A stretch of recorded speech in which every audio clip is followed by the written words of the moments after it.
Sweetheart, this table is for people who earned a seat. Then we agree completely on the table's purpose. Cute. What's your rank? Come on, everybody in this room has one. Tonight I'm just a guest, Lieutenant. A guest. Honored jest. That's adorable. Somebody's +1 wandered up to the big table. The +1 section is by the kitchen, ma'am. You'll love it. Great access to the food.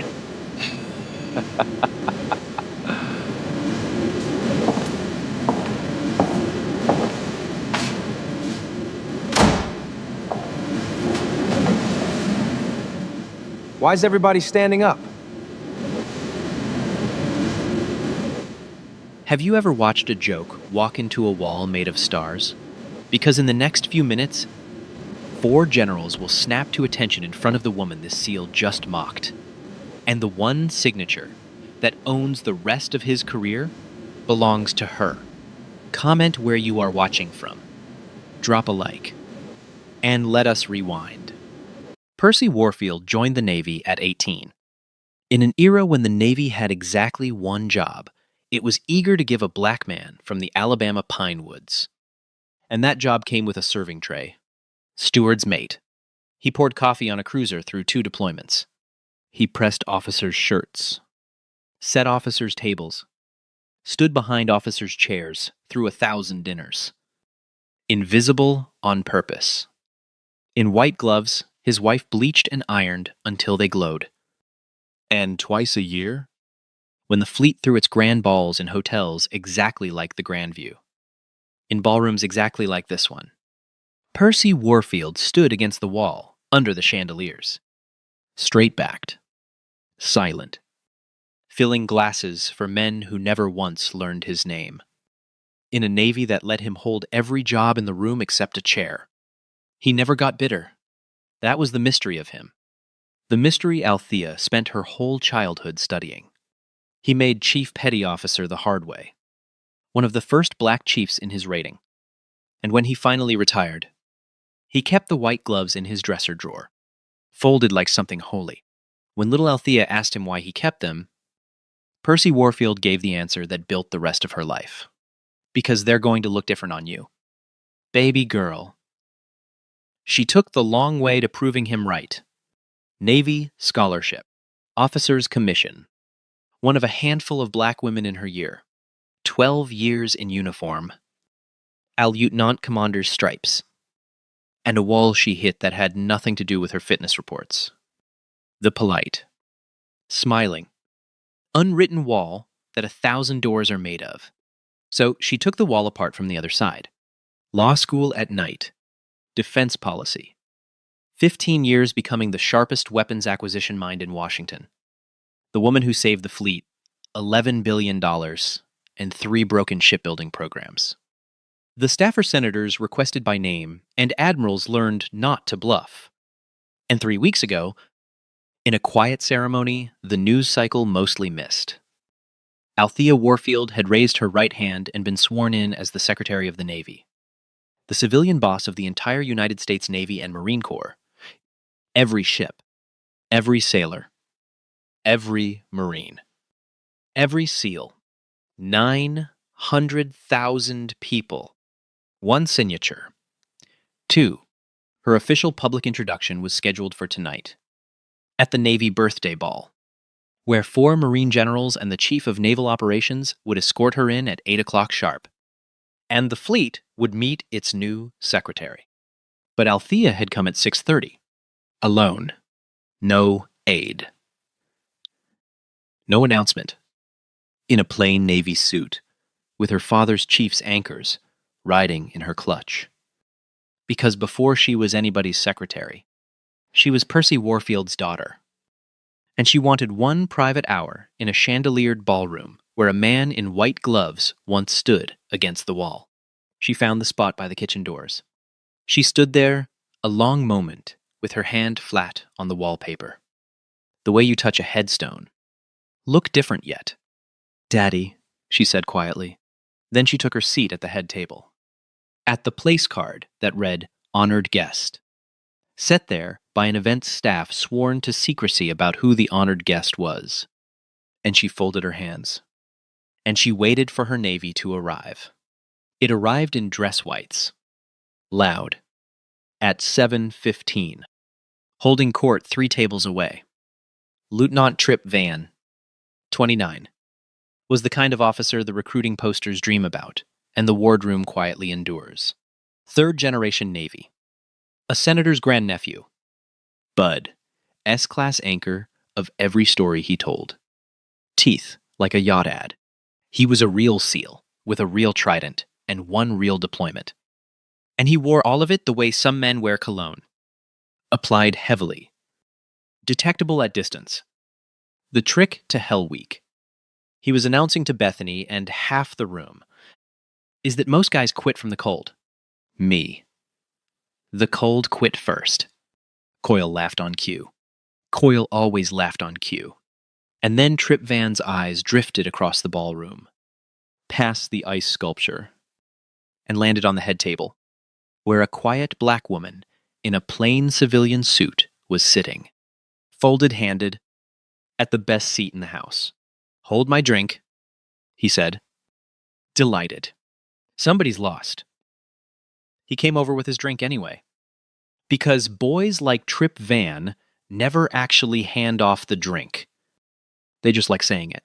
He arrived at the head table with the rolling, proprietary walk of a man who had decided the whole evening was his wardroom, and stood over her, and gave the little cough people give to waiters.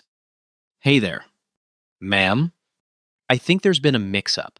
He smiled, the yacht ad smile, tapping the tablecloth twice. "This is the head table. Official party. Flag officers. Distinguished visitors. That whole situation. I know what a head table is?" "Lieutenant," Althea said it pleasantly, taking in the trident, the ribbons, the single gold stripe and a half. "Thank you for checking on me." "Right.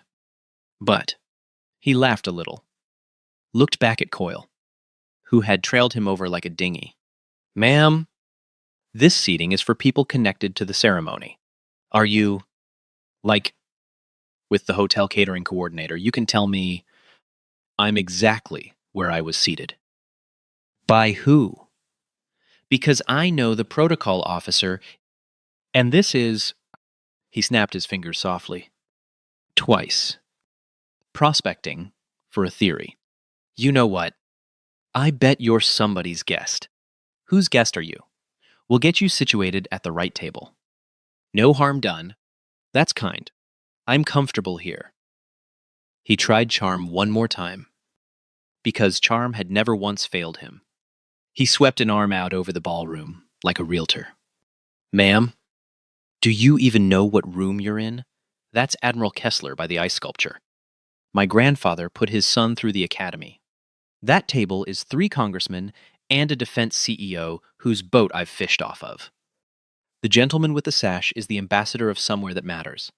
He turned back to her, palms open. "The picture of reason. Everybody in this room is somebody. Is my point. It's kind of the theme of the evening." "It certainly is." Althea agreed. Something changed in his face then. The specific weather change that comes over entitled men when politeness stops producing obedience. The smile stayed. The eyes went flat. "See, here's the thing. Ma'am, I've been to 6 of these balls. My grandfather has a destroyer grill named after his committee work. I know everybody in this room worth knowing." He leaned down, forearm on the table, into her air, and his voice got the syrup that bullies mistake for charm. "And I do not know you. So let's play it my way. What's your rank tonight?" "I'm just a guest." "Lieutenant." "Everybody has a rank. Sweetheart, even the caterers have a rank. It's called caterer." Coyle snorted behind him. "So either you've got a rank, or you've got a +1 wristband, or you've got a real interesting story." And I'm dying to hear which. Around the head table, the early arriving brass adjacent guests. A commander. A captain's wife. 2 colonel's aides. All discovered fascinating properties in their bread plates. The oldest silence in America settled over the linen. The silence of people who know exactly what they are watching and have decided it is not their table to defend. Only one person moved. An older black banquet captain named Otis. Silver-haired. Black vest. 40 years of these ballrooms in his posture. Drifted over with a water pitcher. Nobody needed. And said, gently, "Sir." The lady is seated correctly. I placed the card myself. Per the protocol office. Great. Thanks. Chief. Tripp said it without looking at him. The word chief flicked sideways like ash off a cigarette. Run us another round of the Cabernet when you get a second. Otis jaw set.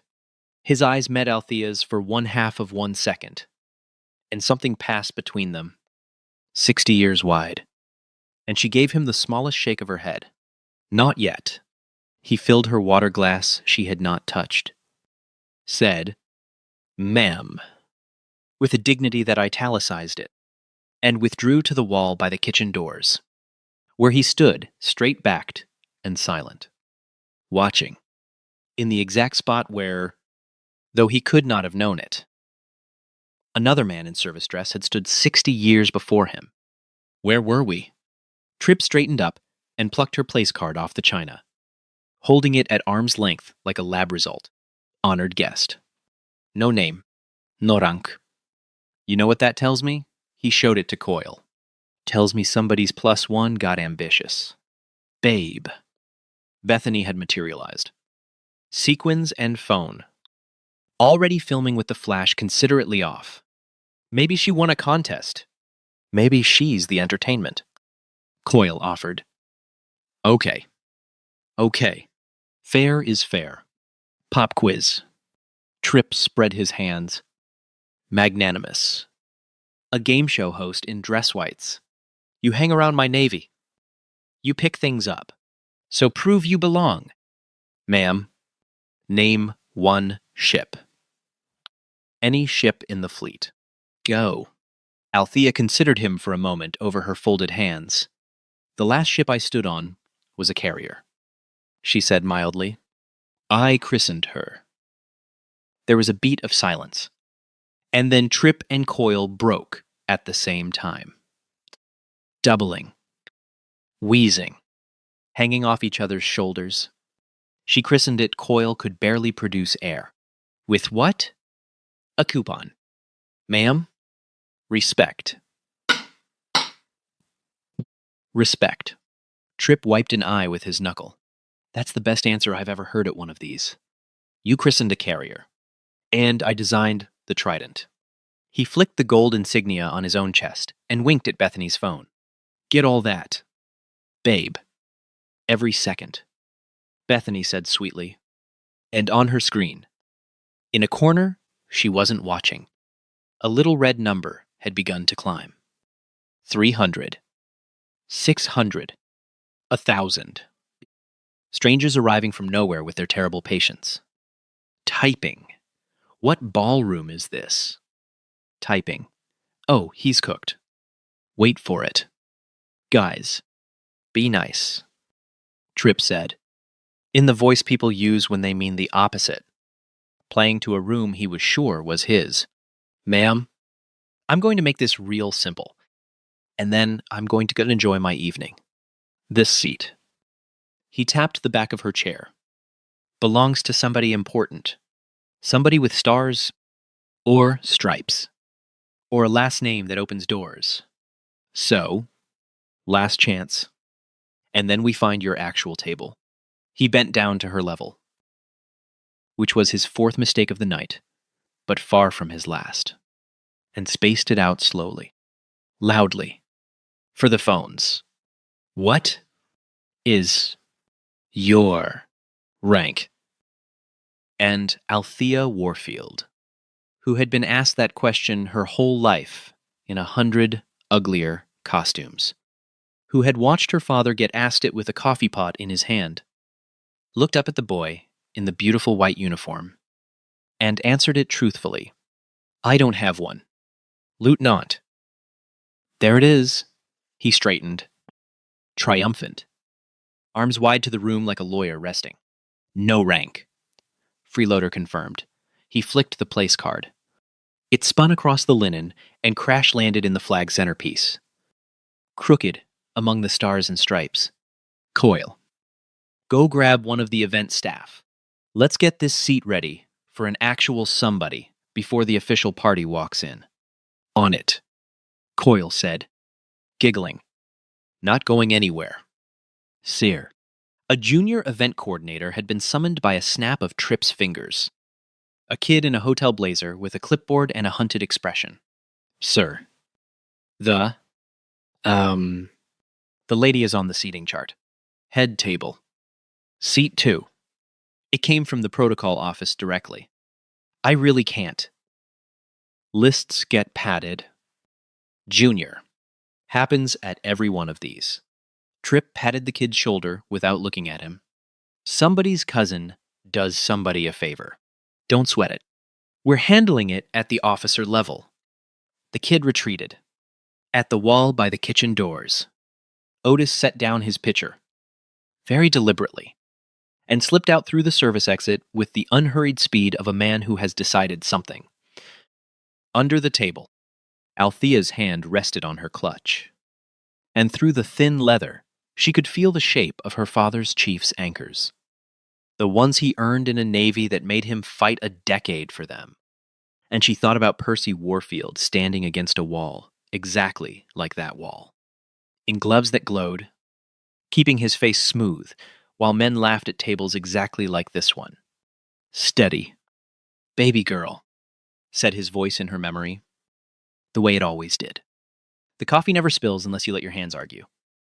Her hands did not argue. Althea looked at the place card lying crooked in the flags. She looked at her water glass. And her folded hands. And the 300 people not looking at her. And the boy above her wearing the whitest uniform in the room. And she made the calculation black women have been making at beautiful tables for a very long time. The one where you weigh what a scene will cost you against what silence will. And she reached over, righted the little card with 2 fingers, and set her napkin on the table. And she began, with perfect unhurried dignity, to rise and give the boy the seat. Tripp Van was not the kind of man to let a retreat happen with dignity. Winners, his grandfather always said, run up the score. As Althea rose, he swept her chair back for her with a butler's flourish, bowing slightly, playing it huge for the phones. Allow me. Ma'am, we'll get you situated somewhere more. Your speed, Coil. Escort the lady to the +1 section. They've got a lovely view of the coat check.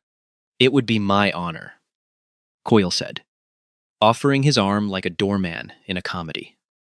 Actually, hold on. Hold on. Tripp snatched a champagne flute off a passing tray and dinged it twice with his class ring. And his corner of the ballroom swiveled toward him, because he was tall and golden and loud. And rooms obey those things right up until the moment they stop. A toast. Since we're all learning about seating tonight, he raised the flute high, teeth gleaming, toll rank. Ladies and gentlemen, earned, never gifted, never borrowed, and never, ever. He tipped the glass toward Althea with a wink. Self-appointed. Scattered glasses rose in his orbit. Some sincere, most hostage. 2 junior officers at the next table laughed along the way. You laugh at a boss's joke. A young female ensign beside them did not laugh. She stood very still with her glass at half-mast, looking at the quiet woman by the chair. And something in her face said she had been the quiet woman at a table or 2 herself. Coil, riding the wave, reached across and picked up Althea's untouched water glass. Here, Let me clear your setting for you. Ma'am. Housekeeping. He handed the glass to a passing tray with a flourish. Then her napkin. Then her bread plate. Dismantling her place at the table piece by piece while Bethany narrated to her live stream in a game show whisper. Yo, povnie. Kati ku. Kati ku. Kati. Somebody's auntie wandered up to the head table at the Navy Ball and just got her whole setting repossessed. I cannot. This app is free. Bethany's stream ticked past 4,000 watchers. In the corner of her screen, the comments were now scrolling too fast to read, which was a mercy. Because they had begun to say things like, oh no, and he doesn't know, and I recognize her from the confirmation hearings. Wait. Tell you what. Let's make it official. Tripp raised 2 fingers toward the doors and snapped them at a hotel security guard drifting the perimeter. A heavy-set man who arrived reluctantly. Hat in hand. My man. This lady has no rank. No name on her card. And no business at the official table. Walk her down to general seating for me. The guard looked at Althea, at her plain navy suit, at her stillness, and his whole face apologized before his mouth moved. Ma'am. If you wouldn't mind. It's quite all right. Althea said gently. To the guard. Because the guard was only the latest man in a long line handed someone else's ugliness to deliver.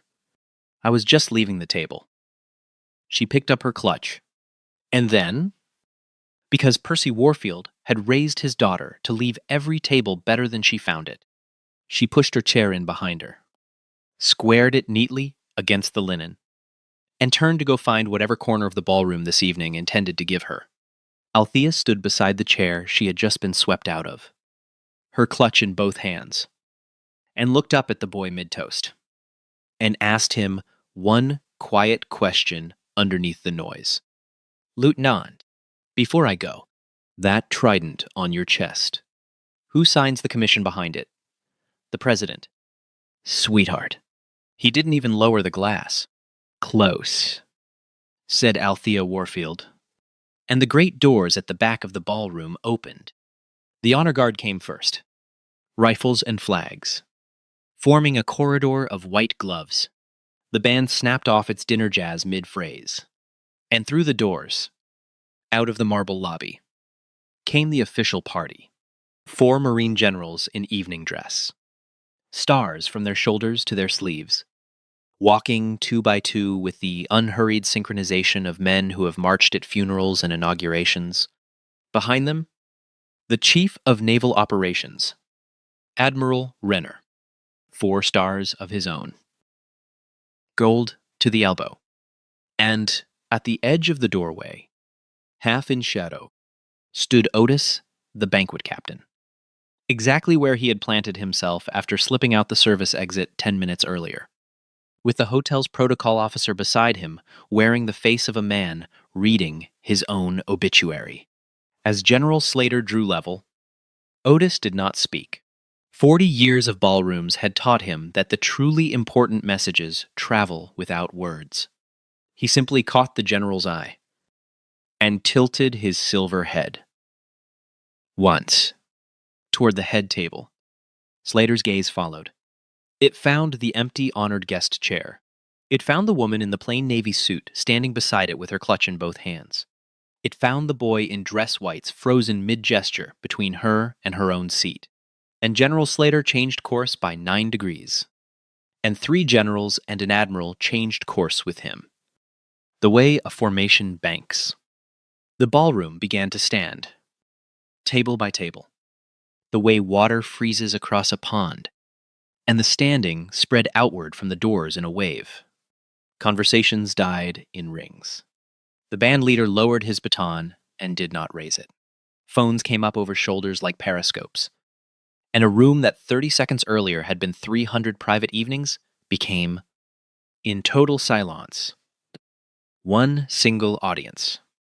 Finally, Tripp drained his toast and set the flute down, straightening his jacket, entirely unbothered at being upstaged.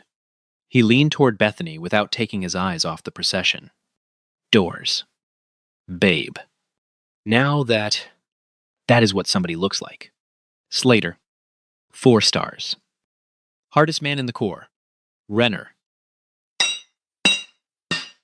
Snow. My grandfather has his cell number. Get the phone up. When they pass our table, I'll introduce you. The procession did not head for the dais. It took the room a moment to notice, and Tripp a moment longer, because men like Tripp narrate the world faster than they observe it. The official party had come off the honor guard corridor and turned, all of them, in step, and they were now crossing the open parquet of the dance floor on a straight, unmistakable azimuth. Not toward the dais, not toward the admirals by the ice sculpture, toward the head table. Why are they? Tripp's narration thinned. They're coming to... Tripp. Coil had gone from tablecloth white to something grayer. Coil, being slightly less golden, had always been forced to observe the world slightly more accurately, and he was doing frantic arithmetic with it now. The empty honored guest chair. The woman in the plain navy suit standing calmly beside it. The 4 generals bearing down on their table like weather with medals. Tripp. The place card. Where's her place card? In the flowers. Why? Get it out of the flowers. Tripp. Why? But there was no time to answer, because the generals had arrived. They came around the head table in a wheeling line, and the nearest guests scattered back out of pure instinct.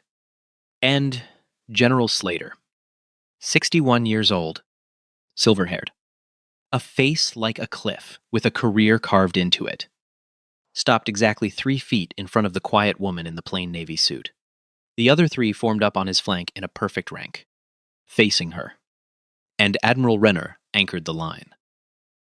And for one long second, the 5 most powerful uniforms in that ballroom stood, looking at Althea Warfield. The room went silent, the way rooms do when they realize history is happening at someone else's table.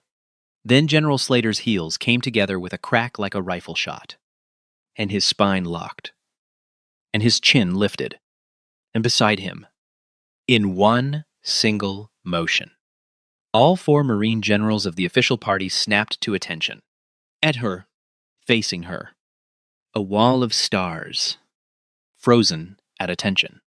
In front of the woman Lieutenant Tripp Van had just publicly toasted out of her own chair, while he stood stranded between them, with an empty champagne flute in his hand, and his grin dying in stages. Like a light bulb, figuring out the power is gone. General Slater's eyes, locked forward at attention, made exactly one authorized movement.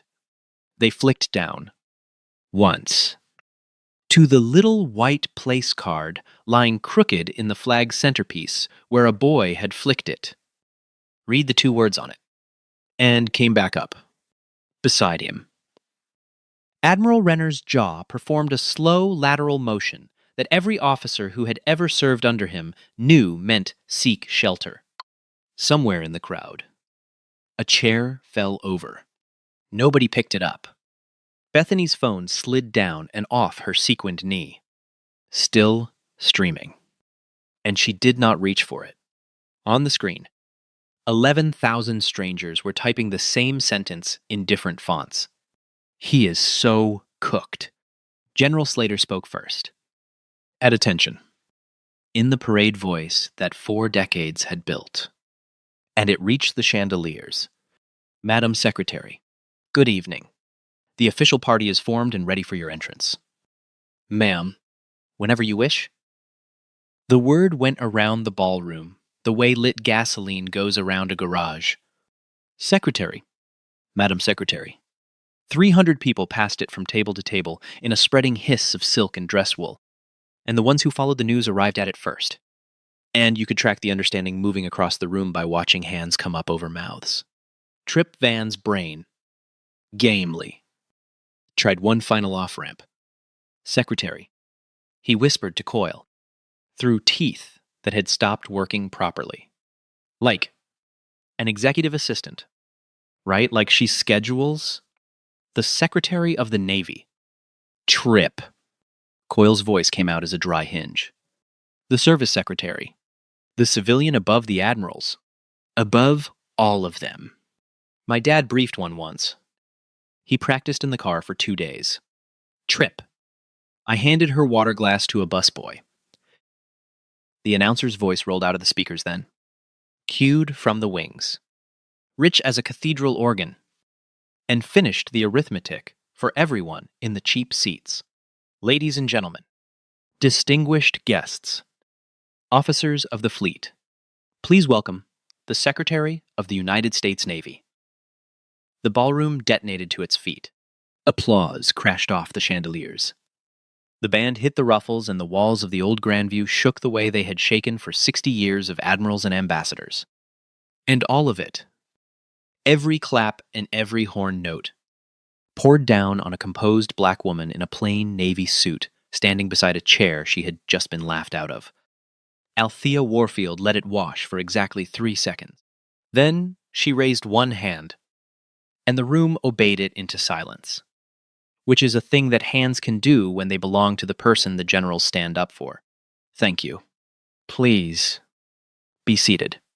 We're early yet. She turned to the wall of stars in front of her. General Slater. Gentlemen, Admiral, stand easy. We'll make our entrance on schedule. The generals snapped to ease in one motion. Nobody else in the ballroom sat down. Nobody was going to miss what came next. And everybody could feel it coming. The way pressure arrives before weather. Althea turned. Finally, to the lieutenant. He stood 4 feet away in his beautiful white uniform, with an empty champagne flute still hanging from his fingers. Sweat shining at his hairline, and to his tiny credit, he did not run. She looked at him the way she had looked at broken shipyards and padded contracts. Without heat. With total precision. A woman